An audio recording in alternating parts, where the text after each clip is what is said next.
Olá, boa noite. Seja bem-vindo ao Jornal da Record. Brasil reabre aeroportos para a entrada de estrangeiros. Senado aprova crédito facilitado para micro e pequenas empresas. Câmara de São Paulo define regras para o retorno às aulas. Agora, no Jornal da Record.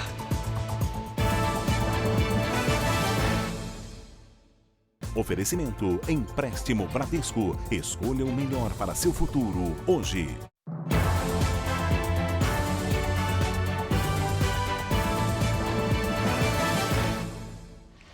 O governo federal reabriu as fronteiras aéreas para a entrada de estrangeiros. Pedro Paulo Filho, boa noite, mas tem restrições, né? Pois é, Patrícia, boa noite para você, boa noite a todos. Além do visto para os turistas vindos dos países em que o carimbo é exigido, os passageiros estrangeiros também deverão apresentar o comprovante de um seguro-saúde válido para o Brasil. Mas a abertura não vale para todos os aeroportos.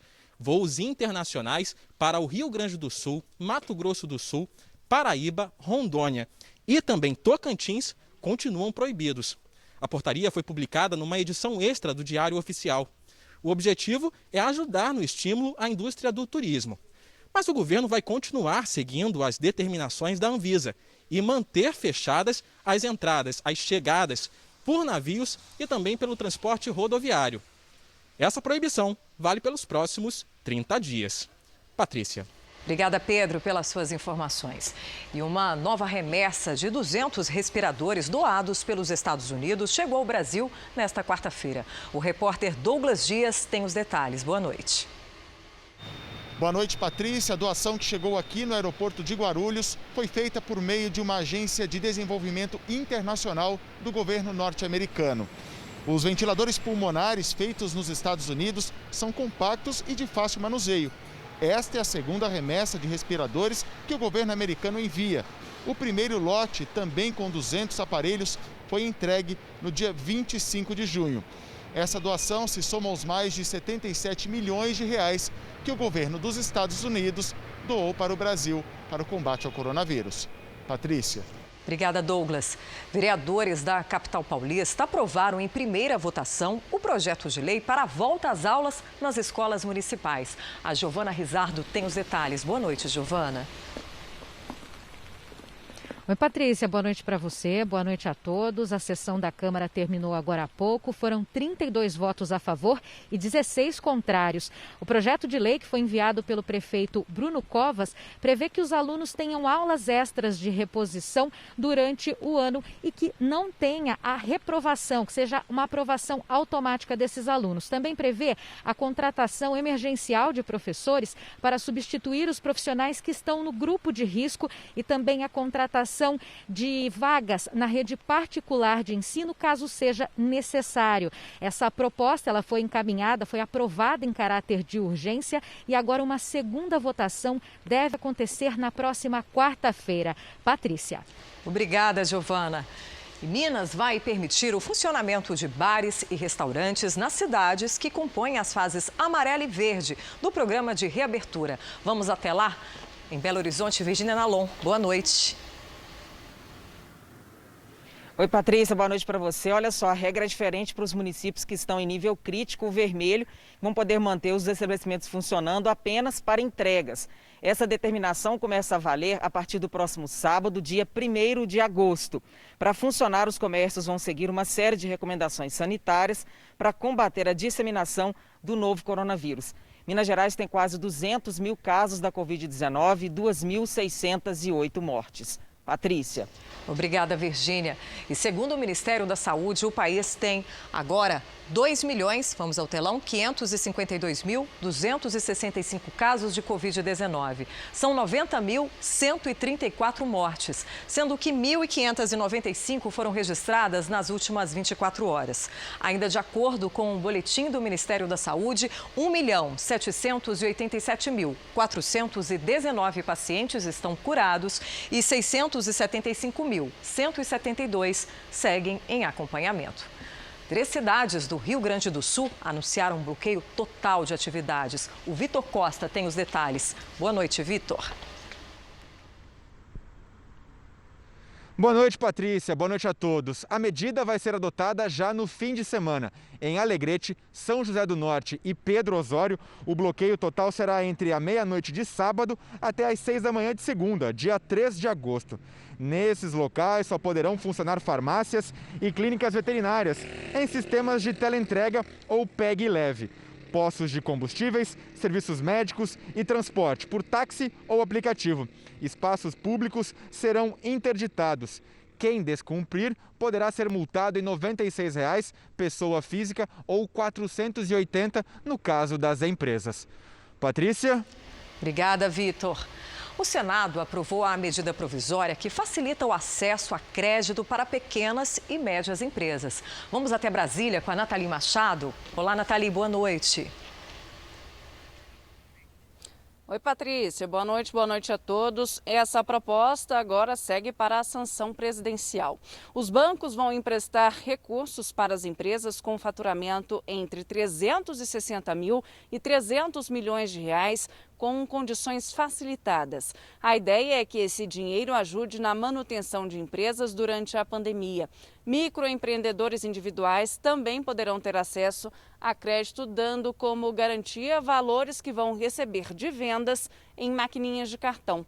Também vai à sanção outro projeto aprovado no Senado que prevê a compensação financeira de 16 bilhões de reais a estados e municípios que tiveram a diminuição de repasses.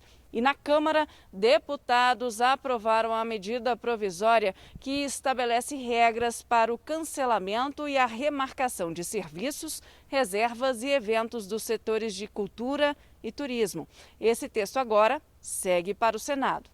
Patrícia. Obrigada, Nathalie. O general Augusto Heleno, ministro-chefe do Gabinete de Segurança Institucional, foi o convidado desta quarta-feira do JR Entrevista. Ele comentou a fala do ministro do STF, Gilmar Mendes, de que as Forças Armadas estariam ligadas a um genocídio na saúde.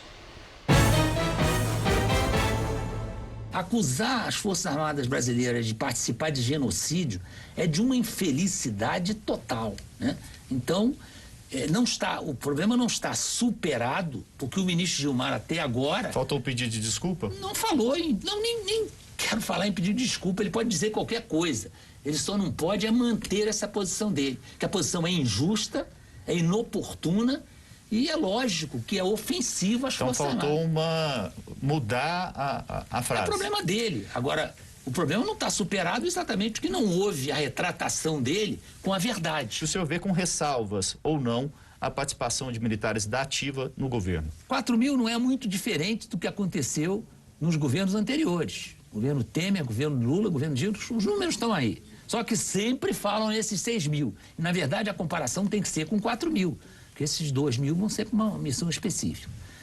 O que eu defendo, né, esse aproveitamento dos militares, é que uma das coisas que as Forças Armadas preservaram foi o sistema militar de ensino. E o nosso sistema militar de ensino, comprovadamente, é de muita eficiência. Então, você abrir mão dos militares para algumas funções no governo, principalmente militares da reserva, não faz sentido. É uma questão de aproveitar o material humano que está disponível. Essas críticas ao Pazuello não têm fundamento. Ah, devia ser um médico. Sim, devia ser um médico. Só que foi tirado do presidente da República a orientação técnica para enfrentar o Covid. O Supremo Tribunal Federal passou para os estados e municípios. Então, o presidente tem feito todo o possível, está em números perfeitamente espelhados. O que o governo federal botou de dinheiro nessa brincadeira não é fácil, tem que estar na mão de bons gestores. O senhor atuou bastante tempo na região amazônica e a gente tem uma discussão grande hoje sobre a proteção da Amazônia. Você está vendo o aumento do desmatamento e principalmente também com a questão internacional. O senhor acha que a gente tem que melhorar a imagem que a gente passa para o exterior com relação à proteção à Amazônia? No ano passado, nós demoramos a agir e talvez pudéssemos ter tido resultados melhores se nós tivéssemos tomado a providência desse ano. Esse ano, o general Mourão, voluntariamente, decidiu criar e assumir a chefia de um conselho da Amazônia Legal. Tá? isto vai dar certo. Se você considerar exclusivamente as missões desses órgãos, você chega à conclusão que eles que têm que cuidar disso. Só que quando você avalia os meios que eles têm disponíveis para cumprir essa tarefa, eles não são os meios necessários, nem os meios compatíveis. Eles dependem de apoio logístico, que é o que está previsto para as Forças Armadas fornecerem nesse caso. As mudanças no esquema de segurança hoje são muito rápidas, né? Um mundo conectado, tecnológico, vírus de computador, vírus de WhatsApp. Como que o Gabinete de Segurança Institucional conseguiu ou está tentando se adaptar a essa nova realidade para garantir a segurança dos dados e do presidente da República? Nós acabamos de estabelecer, e ficou muito boa, um documento sobre a política de segurança cibernética do Brasil. No cômputo geral, isso é uma luta do bem contra o mal. Como nós temos tido muito poucas invasões das nossas redes, nós podemos considerar que o bem tem tido uma vitória esmagadora sobre o mal. Como o senhor entende hoje uma aproximação do governo com o Centrão? É a única maneira do presidente ter gente para apoiar as suas bandeiras, as suas iniciativas. Senão ele vai ficar sempre na dependência do que a Câmara achar bom. O Tribunal de Contas da União autorizou a renovação antecipada da concessão de ferrovias administradas pela Vale. Voltamos a Brasília com a Nathalie Machado. Patrícia, essa renovação por mais de 30 anos exige trocas de investimentos bilionários. O TCU fez recomendações e determinações à Agência Nacional de Transportes Terrestres, a ANTT. O contrato da Estrada de Ferro Carajás e da Estrada de Ferro Vitória Minas venceria em 2027 e agora foi renovado por até 2057. Em contrapartida, a Vale vai construir 383 quilômetros de malhas ferroviárias em Goiás e no Espírito Santo e também fornecer materiais para outras ferrovias. O governo federal comemorou a decisão. Vamos ouvir o que disse o ministro da Infraestrutura, Tarcísio Freitas. É um braço importante da estratégia do governo do presidente Bolsonaro para impulsionar investimento em ferrovias. Com essas prorrogações, nós vamos investir 17 bilhões de reais, inclusive em ferrovias novas. Então a Vale vai pagar a sua outorga, pagar o valor devido à União, fazendo novas obras ferroviárias. O combate ao coronavírus mobiliza governos e a sociedade. Em 3 meses, a JBS investiu mais de 100 milhões de reais na segurança dos funcionários. O cuidado com a saúde começa antes mesmo do trabalhador chegar. Aqueles que usam ônibus da empresa têm a temperatura medida ao embarcar. O álcool em gel é oferecido logo na entrada e os assentos são demarcados para evitar aglomeração. Na chegada, um reforço na proteção com mais higienização e roupas especiais. Na hora do almoço, os bufês são higienizados com álcool 70%. Tudo identificado por etiquetas. E as mesas são divididas com um suporte de acetato para evitar contato físico. O álcool em gel também está espalhado pelas instalações para a limpeza das mãos e dos itens de segurança. Estruturas ambulatoriais e vacinação contra o vírus H1N1 para os 130 mil funcionários foram fornecidas. Os protocolos de segurança feitos em parceria com o Hospital Albert Einstein foram implementados nas 135 unidades produtivas da JBS.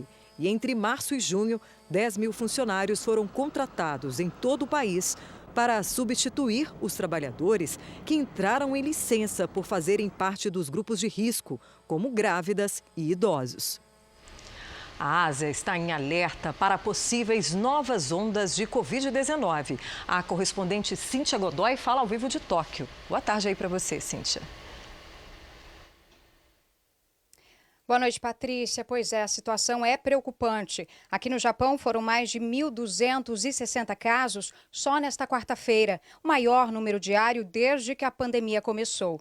A doença chegou a regiões do país onde não havia registros. As autoridades alertam que em algumas áreas já faltam acomodações para pacientes com sintomas leves.